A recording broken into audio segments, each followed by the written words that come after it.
And there they all are in their flight stand mode. Let me tell you, it was a little bit hard work. Following the video that Fanstoys put out ahead of this release was definitely the way to do this.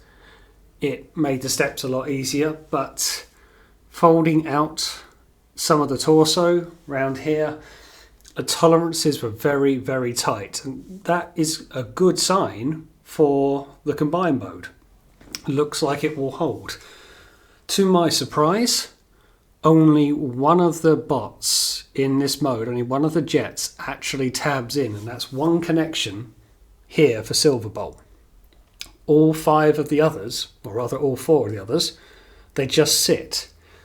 And okay, you're probably not going to move it much, but I guess a judder of a desk could cause them to knock and fall. So be a little careful if you're going to store these guys high up. I mean, once they're on, they're fine. The tolerances on this structure, for lack of a term, this stand that makes the torso, they're very, very good. There's some very tight tolerances here. Not over tight, but sturdy enough. It didn't take particularly long. You work it all in sections. That's the torso, these are the feet, and these are the thighs. And then they all more or less just plug in together. So it is quite straightforward. The hands for Superion and the head all kind of live in the back here as well. So it's all storage. The gun is the stand here. So no wasted parts, which is nice. They've done a good job considering they backed themselves into a corner. I can't really see me using this stand, but it is a good way to store 5 aerial bot jets. I think the only thing I'm thinking is, what do I do if I want to keep them in bot mode? Do I keep this flight stand just behind them? Do I turn it into some kind of base mode? I think there is a base mode to this. Another downside with this is footprint, the space it takes up. It's okay, it's not a square base. You've got room here to use and behind it, but you think you're storing jets above it, it comes out to about here. It's a good tabletop space. So accommodating 5 jets in this stand is going to be a little bit awkward. But I do like it. I like how they've engineered it. I like how it assembles. I like how it uses every part. It feels a bit like a base mode in as much as I've done it once and I don't know if I'll feel the need to do it again. I'm still more inclined to store them all in individual robot mode or even combined mode than say display them like this, however nice it is to see this feature. I'll quickly do the comparison for jets as we're here. The jet modes, who is the best? I do like Maverick as my favourite one overall, and I'm a sucker for the Concorde, but not everything tabs together and some parts can fight you. That's just one thing. I think Air Raid might be my favourite jet mode.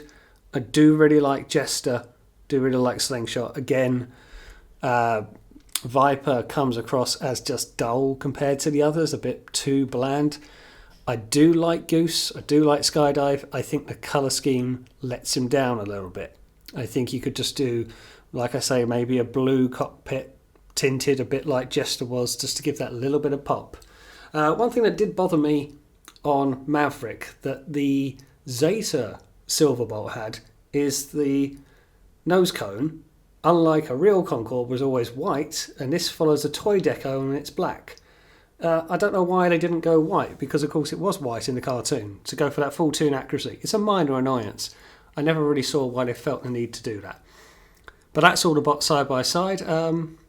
Yeah, they look really cool. It's a thing you can do with this set. And so you can see for comparison, here is alongside a typical Masterpiece Carbot in X-Transbot's version of Hoist. It follows that Carbot scale. So it is quite a big footprint that we're taking up here. I can't see me using it too much, but it's a good way to store 5 jets if you want to store them in jet mode. Alright, the time is here. Let's merge them into Superion.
And there you have it.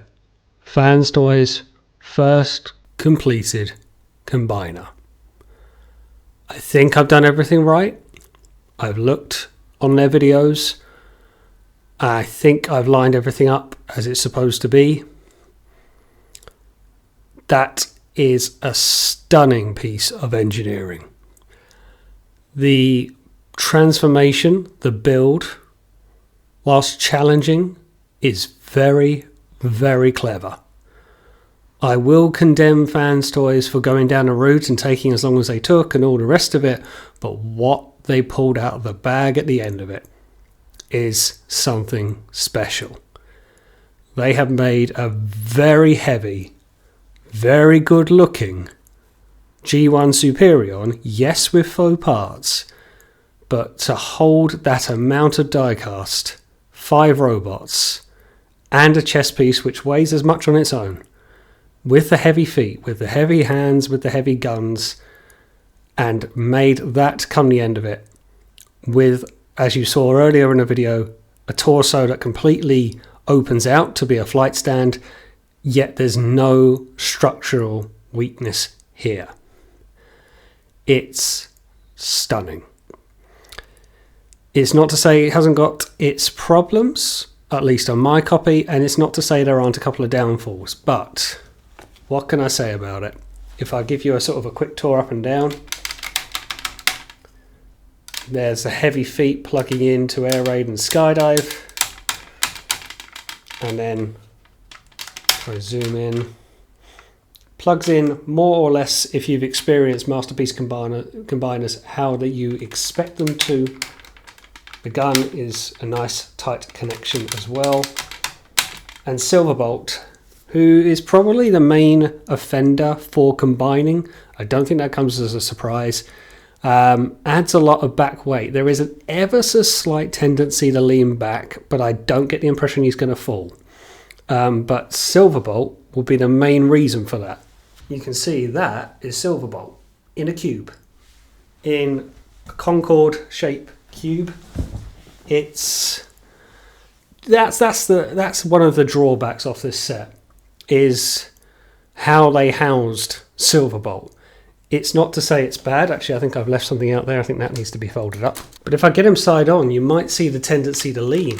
I don't know if it really comes across on camera, but he is so back heavy because of Silverbolt, who was the heaviest member, and he's adding a lot of back weight, which is good for stability, gives him a lot of core strength, but he brings his own challenges by being the heaviest bot in a condensed space.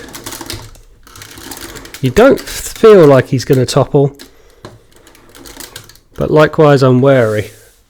However good he looks. Tolerance issues.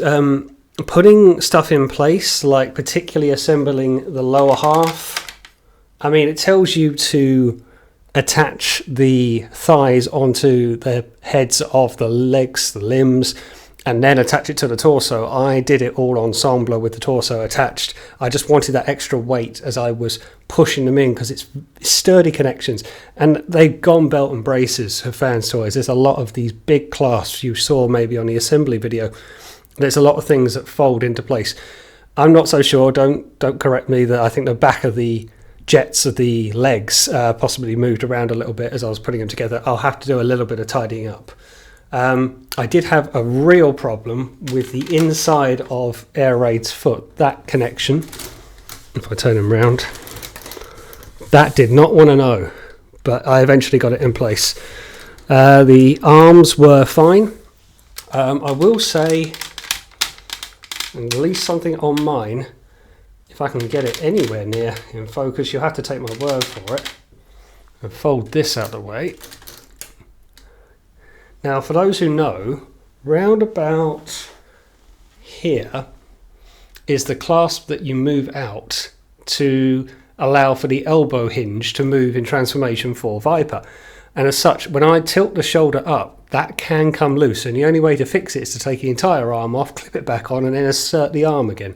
So just be a little mindful. It's a very shallow connection, which a strong ratchet, which this figure has in spades, will knock out of place. It looks absolutely gorgeous. Now I have got a kind of a mix of toy and Toon Deco on the go. I'll show you alternative heads and I'll show you alternative placements for things, but that's more or less how he holds everything together. That white square annoys me. I think people have said that that's going to be a place for stickers to go. Why they didn't just make it red along with everything else, I don't know. But it is a feat of engineering. Tolerances are very tight. Are they over tight?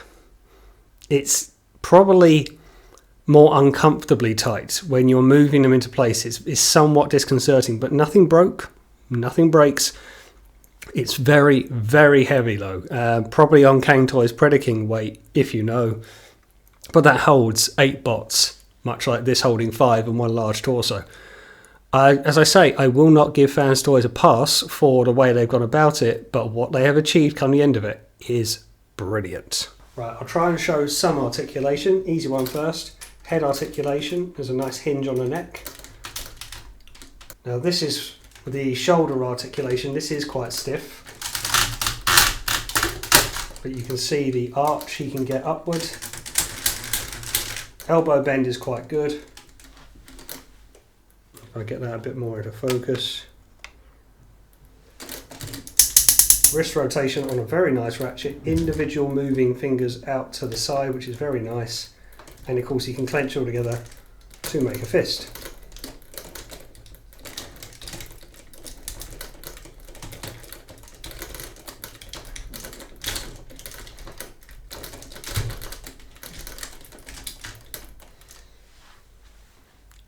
Which is quite good. There is very nice waist rotation on a ratchet. If you can see that, you can get full movement there. There's obviously a lot to move. Now, do we dare? If any of you have seen the video from Bobby Skullface, you'll probably know where I'm going with this one. What's the leg split like? There's a lot of weight in the lower half. Right, lower half articulation. This is going to be interesting. If you've seen Bobby Skullface's video, you have no idea what I mean. Okay. That's about as far as you can get it, the ankles to go. And no. It's uncomfortable. The ankle articulation is on the inward tilt is limited. He still has a tendency to want to go. And that's him just kind of falling back on his own. I think you have got to position him right, balance it right. He just wants to tilt. I don't think he has the hip tilting feature that Zeta does on their Superion, and I think that's a little bit missed. Unless I've missed a connection on the back, I think. No, I don't think so. I don't think I've missed anything off around the back of Skydive and Air Raid. It feels like it needs to lean forward that bit more. You will get it into some poses, but yeah, I can't help but feel that standing upright is your better option. If you put the legs close together, he will hold more of a pose. But yeah, that's not fabulous for some kind of articulation, but then again, how do you articulate combiners? Now I'm very pleased to see there's no droopage. The gun is plastic, so there shouldn't be. This is the part that can come mistransformed, and off camera I had to do so. Let's see if I can put this back without it being in the way. No, that gets in the way a little bit. Yeah, I can't imagine you'll do that pose too much. I think you're more likely to bend from the elbows than say the shoulder. The tolerances are tight. I just don't think Viper is as secured in as Jester is, and I think that's a bit of a missed opportunity there. It sounds like I hate this figure. I really don't hate it. It looks stunning. I love the weight to it, but it does have some issues that Fanstoys themselves will need to iron out as they finish Menasor and as they go into Devastator. But it's definitely a masterpiece G1 Superion. Now let me show you that alternative head. So it comes out quite easily. His head is on the other side, and I just think that's a better looking face. By the way, that's where the batteries go, and you may be able to see there are batteries in there, and there's a switch the other side. But I think they're dead batteries. I don't seem to want to work, because you switch either way and nothing really happens. You pull out his antenna like so, even though I think it's a better looking antenna. And there he is with a toy deco head. Well, I assume it's toy deco. I mean, it's a slightly more metallic-y painted antenna that goes on. Considering he comes with the chrome ones added, and it's displaying in a box as the tune head, I suppose this would be toy head, or is this just a different flavour? I think the chrome looks nicer, but that's how he looks with an alternative face and alternative antennas. I do prefer that face, if I'm honest. I just think there's a little bit more there. Plus, you get a few more face plates to use. Aha, that's better. There he is with his third eye. You've got to turn that section around. I left that bit off. But yeah, that's how he looks. I just feel there's a bit more there. I think he looks a different class of Superion. And if you've got the Zeta version already, you could have one in either guise, in either pose. So alternative faces, we have Happy Face, we have Shouty Face, which is quite cool, and we have Perturbed Face. It's not really much of anything. But to get those on, would you believe head comes off again? Clip the face off, you can see the electronics behind it. Face lines up to it, clips on quite well. But yeah, that's how he looks. Yeah, I do prefer that look all in all, but there is a more clean Toon Deco version. This will mean the chrome go back on. Head rotates the whole way around. So they tell you you can take the wings off as well, which, I don't know, I like them personally. You can see that's Silverbolt's chest tucked away in there. These slide out, and that is as Toon Deco Superion as you can get. That is with the wings now off, the Toon head on, with the rifle now dismembered from its shield-like element and mounted onto the arm. I had the arm slightly mistransformed. It had to come down a little bit lower for the peg to go into the hip skirts. It's a nice little addition. I do like that rifle more in that position, but I think I miss the wings for toy or whatever. I just think that looks a bit more Superion-esque, having the wings on the chest. It looks a little bit empty otherwise, but this is what the instructions say. It's very nice, very pretty. I do like the arm, but you can have it kind of a mix and match any way you like. If you want the chrome antenna or if you want the metallic ones, if you want the toy head with the Toon rifle, it's kind of a mix and match as you see fit. I do like that they thought of the different flavour of options that you can go with. I think I will put the wings back on though. I think that just looks better for it. Okay, I suppose we better get on to some comparisons. I'm just going to quickly throw some figures out so you can see what we're dealing with here. Here he is alongside Power of the Prime's Razor Claw in the chug scale. Different line, but just so you can see what we're dealing with in terms of size. Fanstoys Jabba, their version of Blur, so you can definitely see we're on a masterpiece scale of combiners. Fans Hobby Power Master Optimus Prime, probably right, yeah. But different scale ranges in as much as for what Fanstoys aim for and then what Fans Hobby aim for. Now we're into big boy scale. Here he is alongside Zeta Toys Baruticon or Baruticus. Very much true MP combiner scale. And I imagine if you've got Toy World Devastator, it would scale much the same. These are the absolute highest end of MP combiners. This is the metallic edition. It's been out for some time now. But they look great together. It's a very clean deco when you look at it side by side versus a grubby War Baruticus, which I think is right. I think it suits it well, but these two look great together. Okay, here he is alongside Kang Toys Thunder King, their version of Predator King.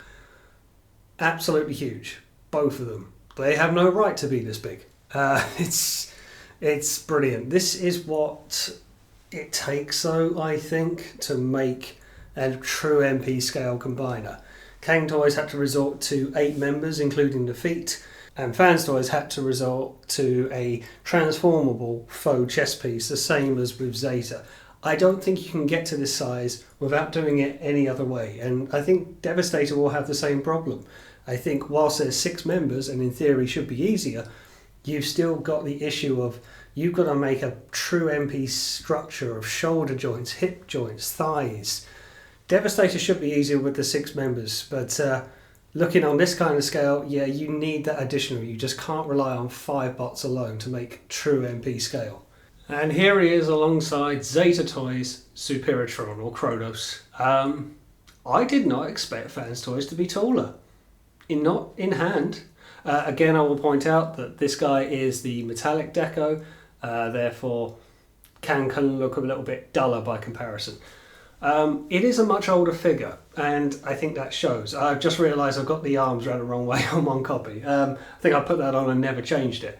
But then, nevertheless, this is how they look side by side. You might have seen in the Jester review that I did, this is a bit of a defect I've got here of a bit of a plastic shoulder piece that won't fold all the way down. Nevertheless, that's how they look together. I think there are some plus and minuses, but I think you do see the advancements of time. I think Fanstoys kind of blows Zeta away in terms of build and in terms of paint, most definitely. But it's not to say that this is destined for the bin. I think this still does a good job as an MP scale combiner. It doesn't have the denseness and weight of Fanstoys, but as such, you're not paying for that. This is now going for around maybe £250, which is a good price for the amount of bot that you're getting. This set will be considerably more when you buy them all individually. This guy comes as a gift set, as a box set, and at least as a recording, Fanstoys do not offer a box set so far for their Superion. I still quite like the Zeta version. I think it does a job, even though I'm not crazy on this colour scheme. I think the first release was better. But I think looking at this more, the glossy paint really does capture it more. Both are not brilliant for articulation, both are quite limited.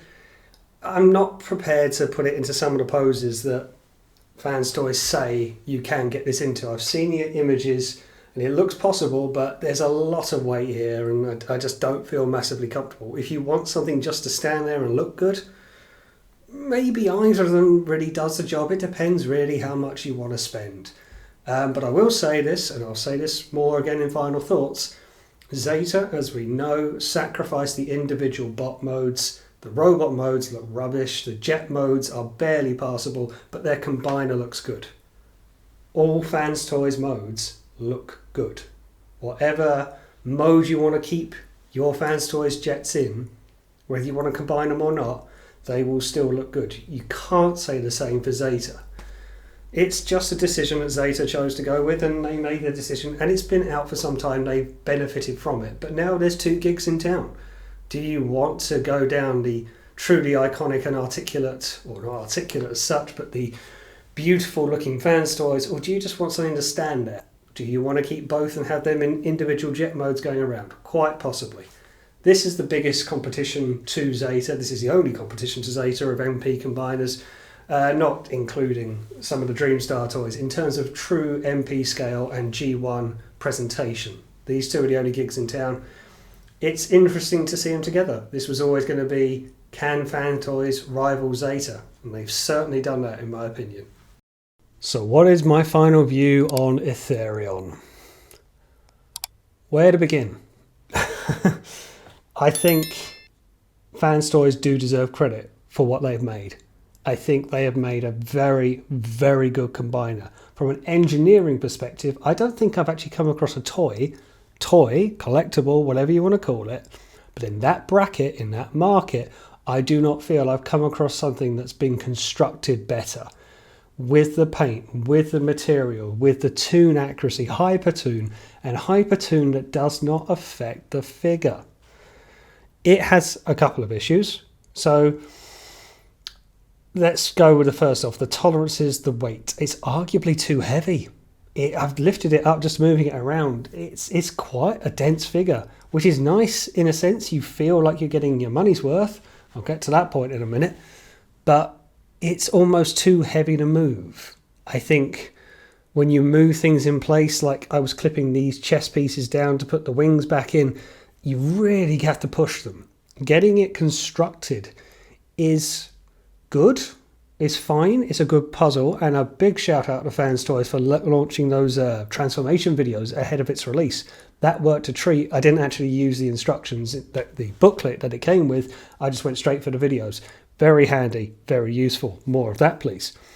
But even still, you really had to secure things in place. They thought very much about stability, but still, it still wants to lean back with the weight of Silverbolt. I think, unless I've done something wrong, and I've checked over the video, I don't think you can secure back in the back of the heels, or the heels at all, of Skydive and Air Raid. I think you clip in the front and the sides, and whilst it's very stiff and secure and they're very solid feet, I don't think there's a back clasp to support them. I'm looking at it now.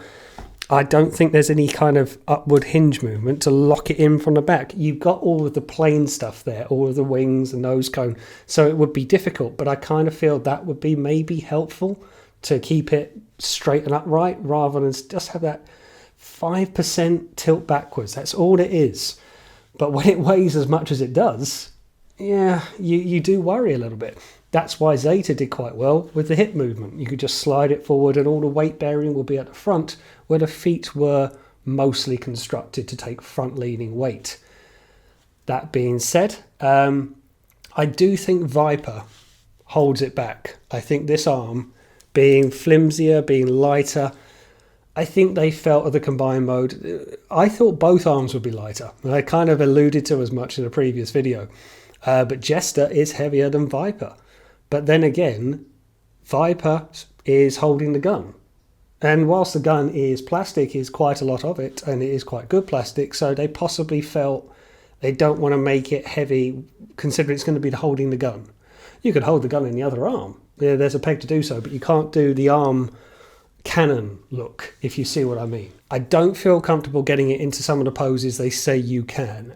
Maybe I'll be brave enough and do it in time. I've moved it out. I saw Bobby Skullface's video. It's a lot to fall over, and I don't feel things are going to break, but 5 years and a lot of money. Do you really want it to go into some crouching poses? I do want to do the IDW pose in this kind of heads deco, so I will be ploughing on with that. I do really like how that looks. I don't think I expected to like it as much as I do. I think that's one thing I'll say. I was pleasantly surprised it was bigger than Zeta. I think it looks absolutely gorgeous, and I was kind of thinking I'll store it in in individual mode and have Zeta for the combined mode. But looking at it now, particularly with that toy deco head, man, that's good. I just don't know where I'm going to put it. I've been looking to get some new shelves anyway. I think this is going to force my hand. I love it.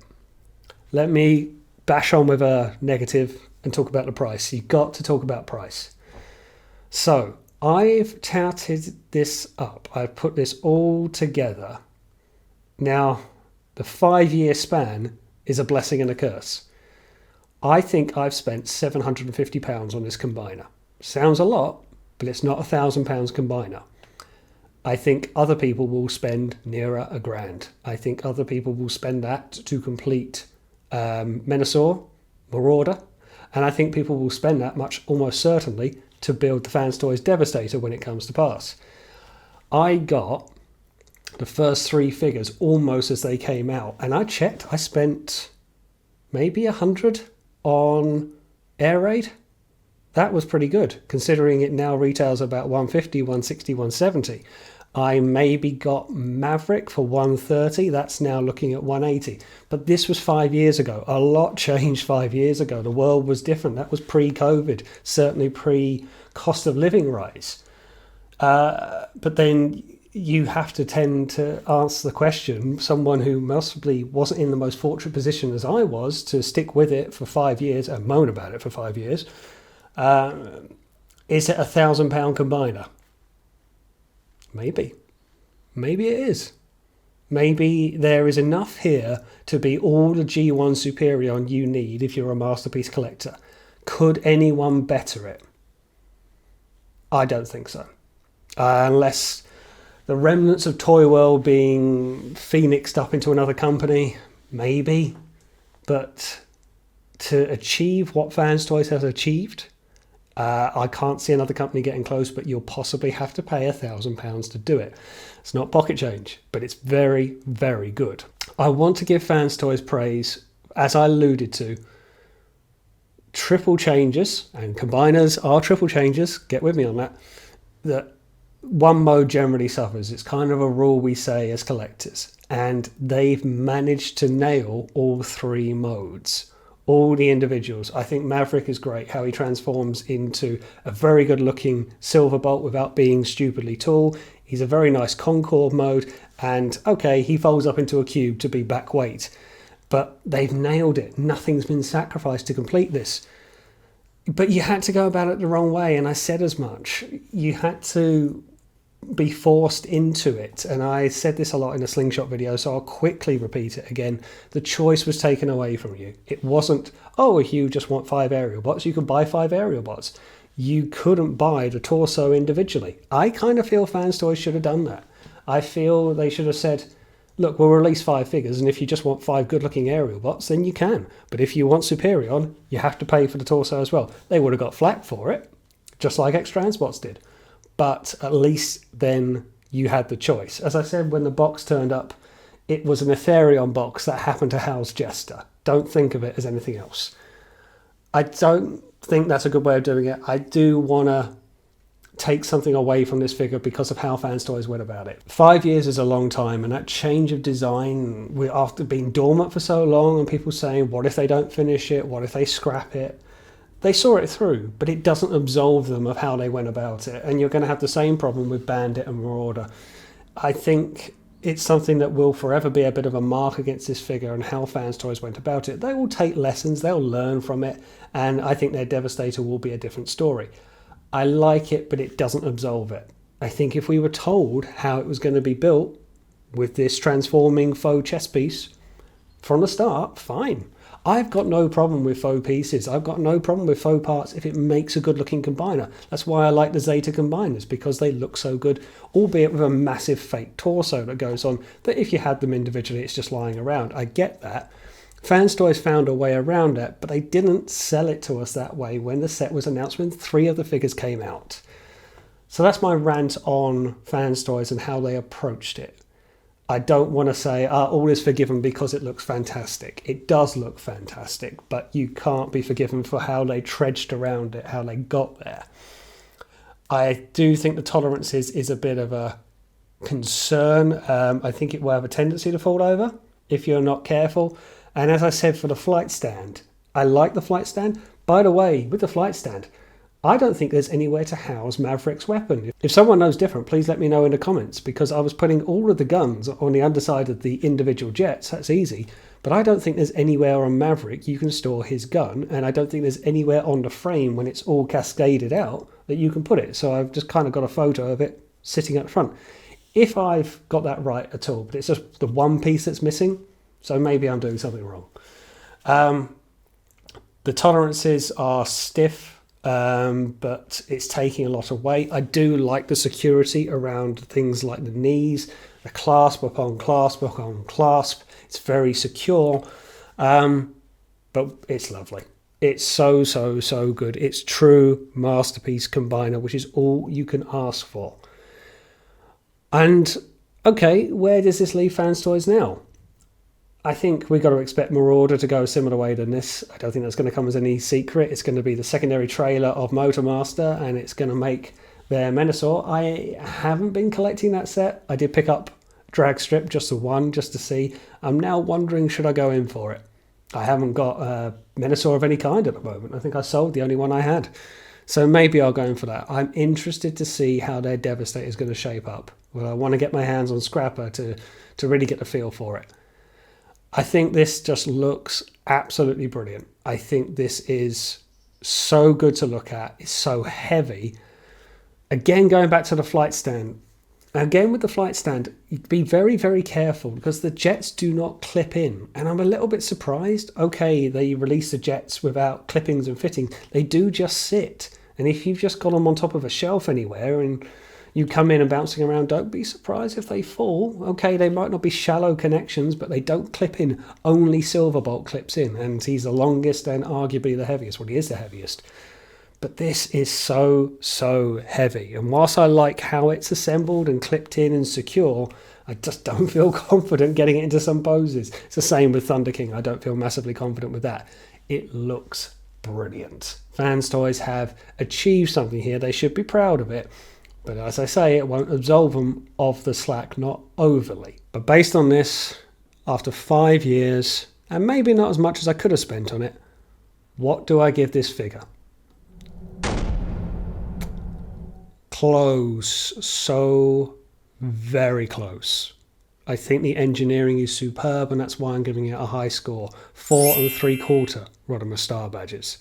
Doesn't get the home run because it's been 5 years and we were kind of missold. I won't forgive Fanstoys for that. I won't ignore it. I won't say you are forgiven because it looks good come the end of it. Oh, all is forgiven.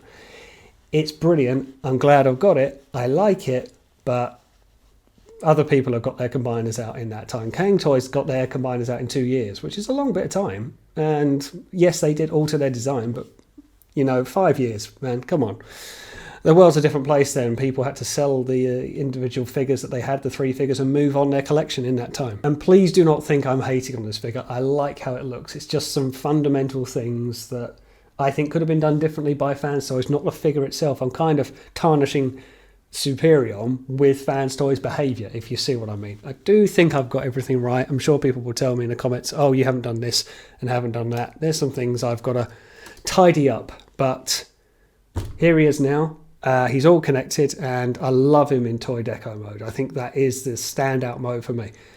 It's quite an achievement to say it's done, and I am interested to see where Fanstoys go down the combiner route from here. And there we go. That is my review of Fanstoys FT-30 Ethereaon. I'll put some photos up at the end. Thanks for watching. Don't forget to like, share, and hit that subscribe button, because I will see you on the next one.